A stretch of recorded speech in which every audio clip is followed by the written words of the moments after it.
Olá, bem-vindos ao Mundo Centro-Europeu. Hoje é o dia de mais um episódio e a gente vai desfilar aqui pelo mundo de estilo, falando um pouquinho sobre as oportunidades que o mundo da moda oferece.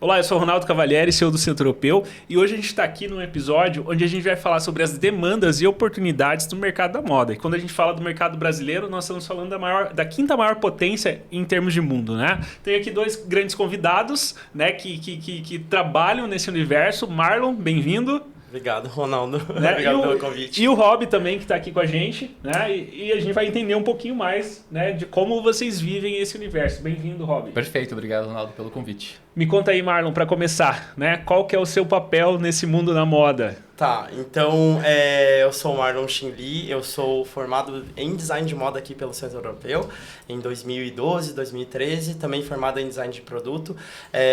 Hoje eu atuo como supervisor aqui do curso de moda e a visão de direção criativa, formação dessa experiência como designer, né, é o meu grande papel de fazer com que o aluno entenda a sua referência, tornar isso em algo único para ele conseguir jogar no mundo dentro dessa grande potência, que se é uma grande potência, então tem bastante concorrência, mas tem espaço para todo mundo mostrar suas próprias ideias. É um grande mercado, né? E você, Rob? O que é o estúdio Rob Abreu? Legal, então eu sou Rob Abreu, como falei. Eu sou formado em design gráfico e produto na Unibrasil. Atualmente eu trabalho já mais de 10 anos de mercado criativo, focado em design gráfico para moda, com estamparia, direção criativa, direção de arte, ajudando a marca a se posicionar de maneira gráfica no mercado de moda. Perfeito. E aí você já foi trazendo, né, algumas das possibilidades de atuação. Isso que eu queria entender mais com vocês, né? Então a moda ela incorpora várias possibilidades de trabalho, né? Sim. Por exemplo, Marlon. Então, quando a gente fala sobre moda, a gente fala sobre modos de comportamento, né? E em nenhum dia a gente acorda a não ser que a gente pratique nudismo, mas todo dia a gente tá vestido, né? Então, quando a gente tá falando sobre moda, sobre modos de comportar, né? A gente não tá falando sobre um produto que tem uma função básica de vestir. A gente tá falando sobre comportamento e cada dia as pessoas, elas acordam com um sentimento diferente e faz com que elas tenham vontades de vestir de personalidades diferentes, né? Então, esse mercado, cada vez mais com a globalização, com as redes sociais, as pessoas, elas buscam mais informações e elas buscam se expressar de forma diferente todo dia, né? Então, esqueci a pergunta. Pode deixar que eu continuo.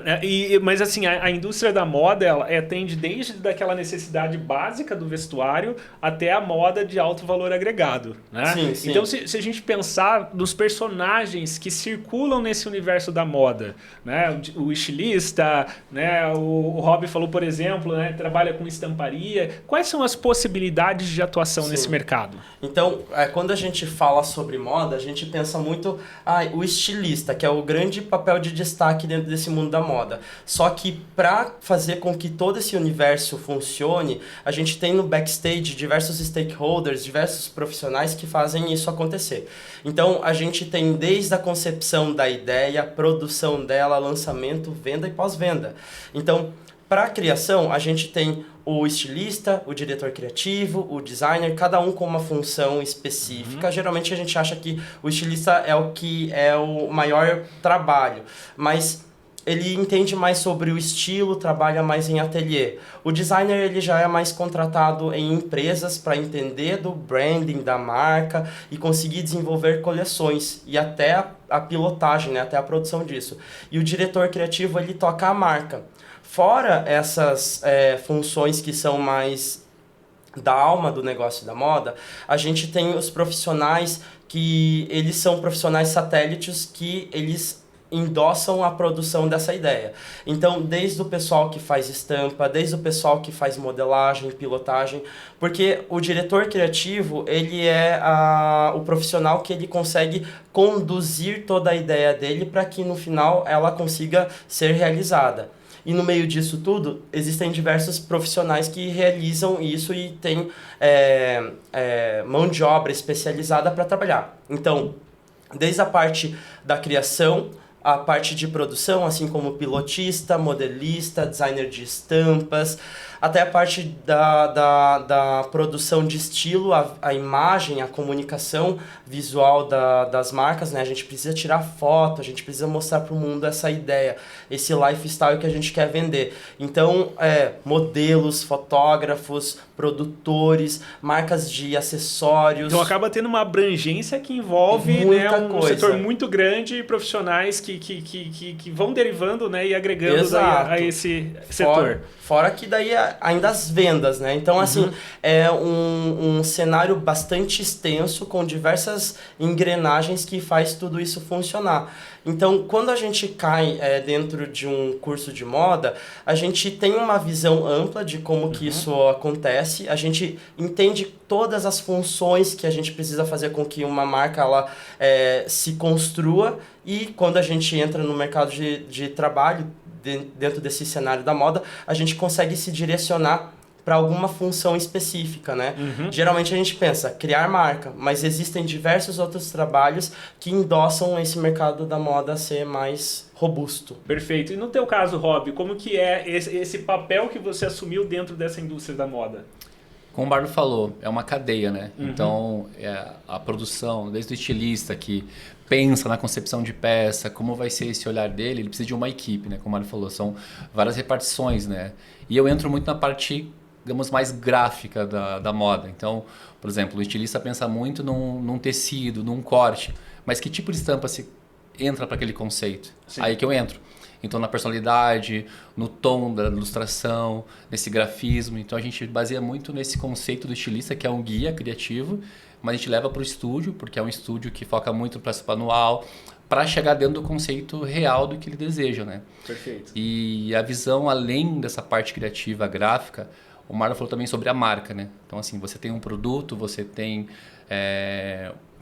uma coisa tangível, mas tem outros conceitos por trás, né? Tipo a estética, a voz da marca, a identidade da marca, como isso se comporta com todo o seu direcionamento estético, visual da marca. Então, graficamente, a gente tenta agarrar esses três. Ou seja, você foi para um lado muito de identidade, né? Identidade. Seja pela estamparia ou seja pelo branding. Exatamente. É porque o design gráfico é isso, né? O design gráfico em si sempre foca na comunicação de uma marca, né? Sim. Então, a estratégia visual, né? E eu trabalhando com marcas percebi a estratégia também visual na estampa, né? Então a ilustração, como eu falei, o grafismo, tudo isso envolve também o designer. Sim. Não só isso, mas questões até de aviamento da peça. Vou fazer uma etiqueta, vou pensar numa tag. Geralmente você não pensa nisso como um acessório da peça que pode complementar a sua peça e agregar valor, especialmente para ela, né? Então, isso é muito alinhado com o conceito da peça em si, né? Mas eu acho que quando você traz essa questão do valor agregado, talvez seja o que mais diferencia hoje nesse mercado super competitivo que vocês falaram, né? Por ser uma indústria vasta, logo tem muitos players, né? E ganha espaço aquele que realmente tem algo a mais para entregar, né? Exato. Então, a gente trabalha bastante uma questão de entendimento das referências pessoais do aluno, porque cada um de nós tem uma referência, mesmo que seja cultural, familiar, ou referências do mundo pop, notícias, qualquer coisa, né? Tudo isso, às vezes a gente pensa, não vou usar as coisas do passado, não vou usar as coisas da infância. Mas tudo isso acaba sendo matéria-prima e tempero especial do próprio designer, né? Que torna esse designer com uma visão estética, com uma visão gráfica diferente de qualquer outra pessoa, né? Sim. A gente macera essas informações e trabalha com que o aluno aqui dentro do curso ele consiga transformar isso em alguma autoridade dele. Por exemplo, se a gente for falar, vamos fazer 3 marcas aqui, só de saias. Cada um vai desenhar saias diferentes. É o mesmo produto, é saia, só que você vai ter um apelo estético, eu vou ter um outro apelo e o Rob vai ter outro. E é isso que faz o profissional de design e de moda se destacar dentro desse cenário. Então, a gente tem um cenário onde a vida fast ela tá muito, né, em voga, né? O TikTok com segundos, é o fast food, é o fast fashion, tá tudo muito rápido. Então, quando a gente está falando sobre esse olhar em contramovimento da velocidade, a gente está falando sobre o olhar da valorização das coisas. E então a busca de um produto com um design pensado, com uma história contada, com valor agregado, eu já consigo entender que é um produto com um apelo de design maior. Sim. E a gente acaba tendo um relacionamento com um produto diferente, né? Então, dentro aqui do Brasil, a gente está tendo uma mudança de visão disso, porque o brasileiro está começando a valorizar as marcas locais, está começando a entender do design brasileiro e que ele tem um grande potencial. Lá fora, o design brasileiro ele já é super valorizado. Aqui no Brasil, o brasileiro está começando a despertar algo isso. Ainda novo, né? Exato. Indo para a linha autoral. E por ser novo, o brasileiro está vendo muita novidade. Então, por esse motivo, tem muito espaço para a gente... O Brasil, um país super miscigenado, né? Super diferente, da gente trazer essas referências e construir um design brasileiro, né? Então, é um cenário ainda em construção. Tem espaço e oportunidade para vários profissionais. E esse profissional, né, que o mercado pede, acredito que ele tem que ter ali uma base muito técnica, né, em termos de habilidade, seja para o desenho, para modelagem, enfim, aquilo que vai ajudar a estruturar a ideia, mas também esse olhar, né, que vem carregado com todas essas referências que você falou, né, e é onde daí dá identidade ao produto, né, atende não só na funcionalidade, mas também na estética, na mensagem que quer transmitir. Então acho que a moda ela abre muito, né, para essa coisa de posicionamento também, né? Exato. Então a gente vê muitos alunos vindo aqui no primeiro dia de aula, com uma emoção no peito, aquela borboleta no estômago, aquela faísca que eles, né, eles não sabem o que está acontecendo, mas vieram aqui na escola para poder expressar isso de alguma forma, né? E essa expressão que a gente precisa tirar do aluno e transformar isso em autoridade, né? Uhum. E fazer com que ele acredite que esse olhar que ele está tendo... na verdade, esse olhar precisa ser de duas formas, olhar para dentro e olhar para fora. Sim. Olhar para dentro e entender muito dessas referências pessoais que tornam ele um designer único, e esse olhar de fora também conta muito sobre a questão do entendimento comportamental. Aí a gente pode falar sobre Q-Hunting, sobre pesquisa de tendências, porque geralmente a gente pensa, pesquisa de tendências é o que está lá na passarela, o que a moda está ditando. Só que a gente precisa entender que as tendências, na verdade, elas são mais ferramentas para entendimento comportamental, para entender o que o usuário está pedindo. Então é uma via de mão dupla, entender o que a sociedade está pedindo, para daí eu oferecer algo legal com o meu design. E é uma troca muito legal de ver, eu trazendo uma solução e atendendo uma demanda real. Perfeito. E eu acho que até dentro desse contexto novo da moda, esse mercado ficou mais acessível, né? Seja para o estilista, enfim, para o designer, porque quando vocês falaram a posição do designer que está mais voltado para as marcas, para as fábricas, enfim, então era uma atuação mais restrita, né? Daí quando você traz esse contexto de uma moda mais autoral, eu acho que abre muito a facilidade de empreender, né, dentro do universo da moda. Isso é muito legal, sim, né? Sim. As pessoas já começarem a atuar, a trabalhar, né? No passado os nossos pais, né, entendiam de Fordismo, Taylorismo, faz estoque, né, produzir uma marca grande. Mas dentro desse cenário que a gente está vivendo hoje, está muito sobre a questão sobre demanda, né? Entender, por exemplo, como que eu posso trabalhar com o meu cliente e ir trabalhando sob demanda. Então, o investimento para montar uma marca local, empreender nesse tipo de negócio, ele pode ser um empreendimento pequeno, onde a gente vai aplicando as nossas ideias e sempre fazendo testes, né? Até engatar e fazer com que a marca ela aconteça. Então, os modos antigos de construir uma marca de forma tão grandiosa já não é tão pertinente. Hoje é muito mais atender o local, vender para as pessoas próximas, para os amigos, e daí fazer com que isso comece a crescer e atingir outras rodas sociais, né? Eu acho que o ponto importante aí também é a gente tem acesso à informação hoje em dia, né? Então a gente tem muito mais informação, né? A moda junto com a rede social, blogs, Acho que isso ficou muito mais acessível. Deu voz, né? E as Deu pessoas voz, conseguem acessar mais. Eu percebo um crescimento muito de interesse criativo, interesse no empreendedorismo, porque chega essa informação. Como o Mário falou, a moda está tão, né, essa engenharia está tão assim acelerada, digamos assim, no mercado, que você sente, eu preciso fazer parte de alguma maneira, ou empreendendo ou criando. Eu acho que essa é a ideia que envolve muito a moda hoje em dia, nesses dois lados, né? Não só o empreendedorismo, mas o lado criativo também. Perfeito. Que é importante pontuar, né? E quando você traz também esse movimento das redes sociais, essa indústria de vestuário, enfim, ficou muito mais acessível através do e-commerce, né? Exato, Então, hoje é muito exato. fácil você consumir moda, você, né, comprar de uma forma global, enfim, ou o cara que tem a pequena marca, ele pode vender para o outro que está do outro lado do país, né? A gente consegue uma extensão, né? A gente consegue vender para lugares diferentes, atingir pelo menos estados ao redor, né, da gente. E as ferramentas de redes sociais, elas estão muito para impulsionar os empreendedores pequenos, né? Então, hoje é muito mais fácil montar um site, é muito mais fácil de colocar o produto nas redes, né? E se a gente pega um TikTok da vida, se a gente tem um bom engajamento, uma boa proposta de design, a gente consegue fazer com que o produto ele se viralize, né? Sim. E acredito que hoje o o produto de moda, ele não é só o produto, ele é muito a questão do lifestyle, ele é muito mais a questão de todo esse branding, né? Ele é a experiência e não é só um produto único. Então essa experiência ela pode ser trabalhada nas redes sociais. Mas é interessante até porque o movimento das blogueiras intensificou no mundo da moda, né? Então esse posicionamento de você comunicar, enfim, de você mostrar esse lifestyle que você comentou, né? Então você fala hoje, né? E até com cuidado, né?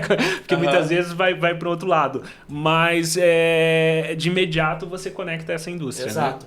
Né? Tá tendo um movimento de influenciadores genuínos, né? Que vão falar sobre realmente o que ele tá vendo, as coisas que são mais próximas deles, né? Então a evolução da blogueirinha, dos influenciadores, não tá só nos recebidos, ele tá mais para apontar, olha, eu vim aqui numa feira local e eu conheci tal marca, e olha que legal ter esse contato com o designer, e acho super interessante porque aqui em Curitiba, pelo menos, o crescimento de feiras que estão contemplando os produtores locais e marcas locais está começando a crescer de forma muito grande. Então, a informação, os influenciadores estão acessando essas feiras e comunicando, olha, consegui uma coisa muito diferente. Sim. Não está nas grandes marcas, não está no fast fashion, está nesses pequenos negócios.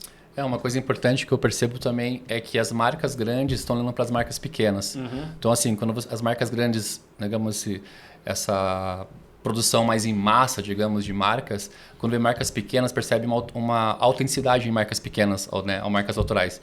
Porque as marcas autorais elas estão focadas mais no processo criativo delas, para trazer autenticidade, originalidade, presença de marca, a sua storytelling como marca. E as marcas grandes olham para isso. Vamos aprender com esses menores também? Então também há um olhar de cima para os menores. Eu percebo uma certa também essa tendência, assim.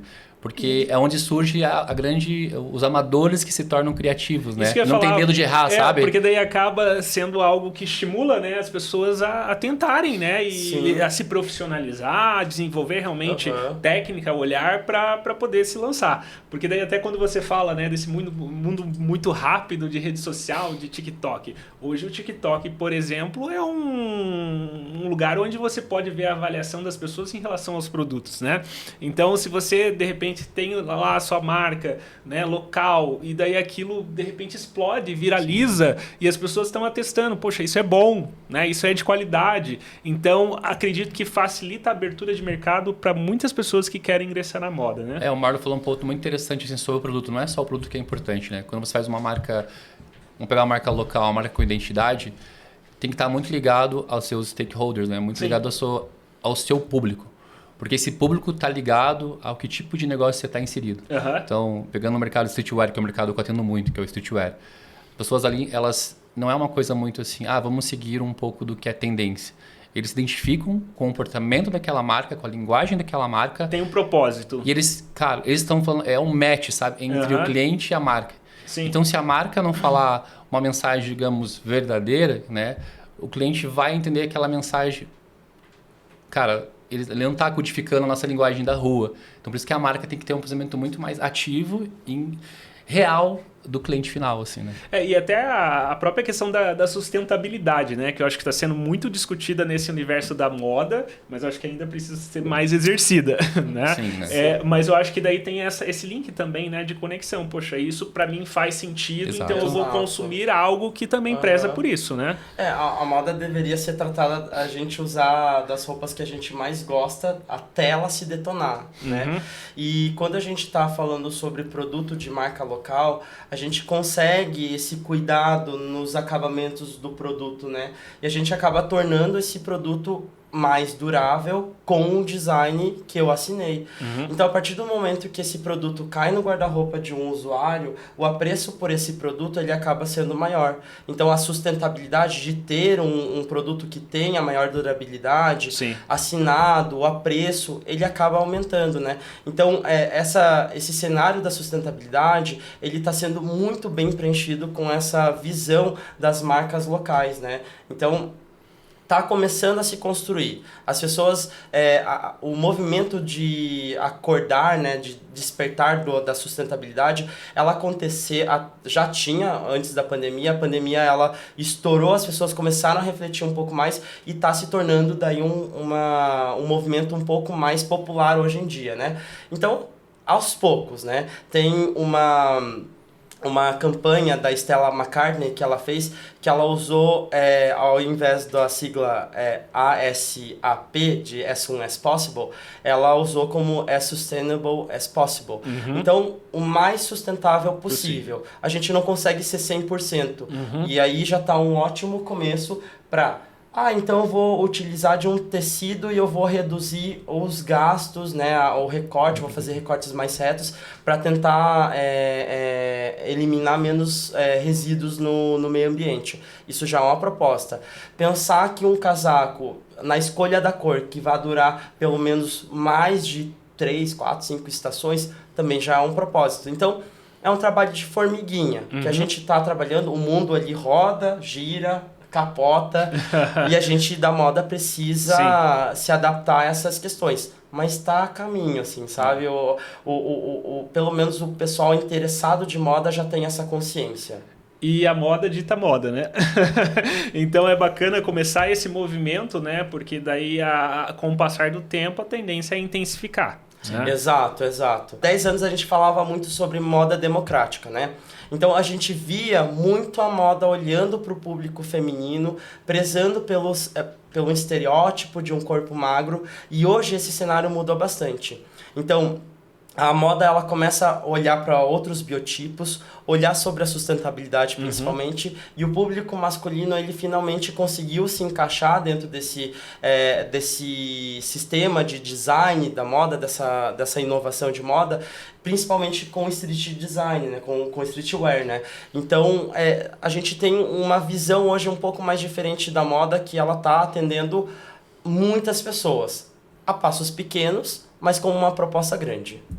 Mas eu acredito que tudo isso também vai mexendo na cultura, né? Numa mudança, né, de olhar sobre as coisas. E as pessoas estão se permitindo assumirem uma identidade, né? E a moda realmente dá essa vestimenta para a pessoa mostrar aquilo que ela quer transmitir para o mundo, né? Exato. Hoje, quando a gente está falando sobre essa nova geração Zenial, que é a geração que está entrando como potencial comprador dentro do mercado da moda, a gente precisa entender como que é o comportamento dele. E o comportamento dessa geração, ele é um pouco mais fluido, né? A questão sobre a representatividade, a questão sobre a identidade e a questão sobre N outros biotipos. É uma geração que é muito legal de ser estudada, que não tem uma caixinha. Eles têm diversas caixinhas e todas elas são abertas, né? Sim. Então, a gente começa a enxergar N possibilidades, onde marcas estão atendendo corpos plus sizes, corpos com biotipos diferentes, representatividades diferentes. Hoje não é só feminino, masculino e unissex. A gente tem o gênero fluido, né? Então, às vezes é um pouco novo demais pra gente, que já tá no mercado há um tempo. A gente fica... é uma informação nova, mas vamos agregar isso para fazer com que a moda ela comece a girar, comece a ter uma nova configuração. Mas é interessante, Marlon, quando você traz isso, porque daí acredito que abre mais espaço ainda para a atuação de muitos outros profissionais, né? Porque cada nicho, né, vai trazendo a necessidade de um olhar diferente, né? Uhum. E a gente caminhando aqui para o final já, Rob, quando você está fazendo ali as suas estampas, né? Como que é esse processo criativo e depois você enxergar aquilo pronto, aquilo aplicado a um produto e ver que as pessoas estão usando algo que você criou? Quando a gente trabalha com estilista, sempre tem uma expectativa criativa, né? A gente não sai criando assim, não é, apesar que tem a arte envolvida, o processo criativo, mas existe um processo metodológico de criação, que tem um tema, tem um mood board, tem todo o pensamento por trás daquilo. Então, a gente pega esse mood board e desenvolve estudos, né? Pode ser manual, pintura, digital, o que for a ferramenta necessária, colagem. E vai testando até chegar numa estampa que entre na combinação do corte, da modelagem, para que ela tenha uma peça única com aquela estampa, né? E quando vem o resultado final numa peça é muito gratificante, porque você vê que o pensamento do estilista junto com o nosso pensamento criativo designer rolou o match criativo e o estado final é você ver o cliente usando e postando, e isso eu acho que a parte mais legal do eu como criativo é ver as pessoas usando a estampa em si, né? E associando isso para a vida delas, né? Exato. E é muito provável você que esteja escutando tenha o produto do Rob. O Rob já fez muitos produtos. Tem para Surreal, para Rider. Puxa, tem uma porrada. Vamos começar desde Bolovo, Surreal, Dodge Alfaiataria, C&A, Bolovo, Cutmer, Lost e entre outras marcas por aí. Recentemente a gente estava agora, a marca que eu atendo estava em Paris, na Semana de Moda em Paris, até aproveitando esse gancho de streetwear, né, junto com a Semana de Moda, né, que a Paris rolou muito marcas brasileiras que se posicionaram dentro de uma rua em Paris para mostrar suas marcas, que são marcas locais. Bacana. E isso a gente vê como as marcas locais estão aí para mostrar para o mundo que... Se mostrando para o mundo mesmo, Brasil, né? para o mundo, né? Porque são marcas muito locais legal. brasileiras em terras parienses. Né? Então, provavelmente, alguém aí tá, né, vestindo o olhar do Rob. Sim, com certeza. E você, Marlon, me conta, né? Qual projeto você se orgulha? Qual projeto que eu me orgulho? Olha... Ai, o meu projeto do Centro Europeu. Ai, os meus alunos, né? Olha, sempre o último é mais legal, né? Mas eu acho que o último projeto, diversos outros, né? Já trabalhei para Barbie, para L'Oréal Profissional, já trabalhei também para o Ministério da Cultura, tudo na visão da moda. Mas o último projeto que eu tive em colaboração com os alunos, e eu acho que a colaboração é uma palavra muito chave para moda, né? Foi o desfile que a gente fez agora, né? Pro Boqueirão Fashion, que é a semana de moda feita pela Prefeitura de Curitiba. Então, a gente desenvolveu um desfile com a temática de sustentabilidade, super em alta, em prol de um desfile de 20 looks, né? Então, cada look foi construído a partir de 2, 4 alunos, né, grupos que desenharam, conceberam, modelaram tudo, e foi um projeto de muitas mãos, né, e eu acredito que assim, a gente não faz moda sozinho, assim como você estava falando sobre, a gente estava conversando sobre esse cenário da moda que ele é complexo, a gente não consegue fazer moda sozinho, a gente precisa entender que existem diversos outros atores, autores, colegas, e a gente só consegue fortalecer um cenário local quando a gente tem um bom relacionamento entre os colegas e faz algo muito bacana. Então, o desfile de 20 looks foi muito legal de ver, assim, muitas mãos lá